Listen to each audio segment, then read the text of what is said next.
네, 업무보고 첫날이니까요. 우리 정부의 국정 원칙에 관해서 잠시 화면을 보시고 말씀을 드리죠. 우리 정부의 국정 원칙은 경청과 통합, 민생 현장의 다양한 목소리에 귀를 기울인다. 대화 민주주의라는 표현이 있습니다. 공정과 신뢰, 특권 회복, 기회 균등, 그리고 마지막 부분도 실현과 성과입니다. 국민의 실상을 살피고 실제에 따르다. 그리고 증명의 정치를 해야 된다. 이 부분을 다시 한번 강조드리고요. 1942전에 우리 윤동주 시인이 쓴 시에 이런 귀절이 있습니다. 인생은 살기 어렵다는데 시가 이렇게 쉽게 쓰여지는 일은 부끄러운 일이다. 우리 국민들 중에 삶이 힘들다는 분이 참 많아요. 근데 우리 정부 정책이나 정부 일이 쉽게 보여지면 안 됩니다. 그 부분을 명심하시고요. 또 하나는 생존자 편향이라는 표현이 있습니다. 전투에 나갔던 비행기들이 살아서 돌아왔는데 어느 부위에 총알을 많이 맞았는가를 살펴서 그 부분을 보완을 해서 다시 전투에 나갔을 때 생존할 확률을 높였다. 그런데 돌아오지 못한 비행기는 알 수가 없잖아요. 오히려 그 비행기들이 치명적인 곳에 총알을 맞아서 돌아오지 못한 거거든요. 근데 우리는 일을 하다 보면 생존자 편향에 빠지면 곤란하다. 즉 국민들 중에 20-30% 분들은 지금 현재 상황도 살기 버겁고 목소리도 못 내고 있는 상황인데 이분들의 목소리를 현장에서 어떻게 듣느냐가 우리 정부의 원칙 중에 하나라는 것을 늘 명심해 주시기를 부탁을 드립니다. 데이터처에 우리 질문을 하죠. 우리 오늘 업무보고 보니까 불평등 지표 연구라는 부분을 계획을 세우셨어요. 네.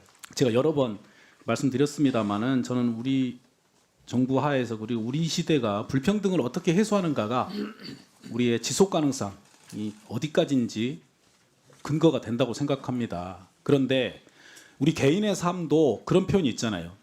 질문한 만큼만 사라진다. 질문의 수준이 인생의 질을 결정하는 거거든요. 그러면 데이터처에서 목표로 하는 데이터의 질이 정부 정책을 결정할 수 있습니다. 즉 불평등 지표 연구라는 제목뿐만이 아니라 그 세밀한 항목에 지향이 뭔지가 뚜렷해야 되거든요. 그래서 그 부분에 관해서 설명을 먼저 좀 해주십시오. 이런 목표를 세우셨는데 어떻게 앞으로 하실 건지. 네, 의원님께서 그 사회적 불평등 통계 확충이 필요하다는 지적에 저도 공감을 하고요.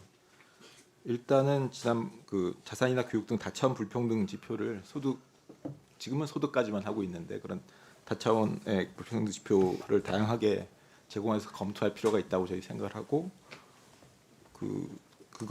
그런 지표들이 검토가 돼야 그 다음에 그 지표들을 이용해서 뭐 종합적인 분배 지표를 만든다던가 그 다음 스텝으로 나갈 수 있다고 생각해서 일단 올해는 어떤 지표들이 필요하고 또 지난번에 예정처에서 한번 보고서를 발견한 적이 있는데 현재로서 가능한 자료가 있고 불가능한 자료들이 있는데 그런 불가능한 경우에 어떻게 하면 가능할지 이런 것들에 대해서 기초적인 사항을 올해 먼저 연구를 하고 그 바탕 하에서 추가적인 연구를 하려고 지금 검토를 하고 있습니다. 예. 작년에 국회에서 이게 다차원 불평등 지수 관련해서 말씀을 드렸고요. 최근에 한국은행에서 얼마 전에 발표한 게 그 지역과 서울 수도권의 이동성 관련한 문제도 검토를 해서 자료가 잘 나와 있습니다.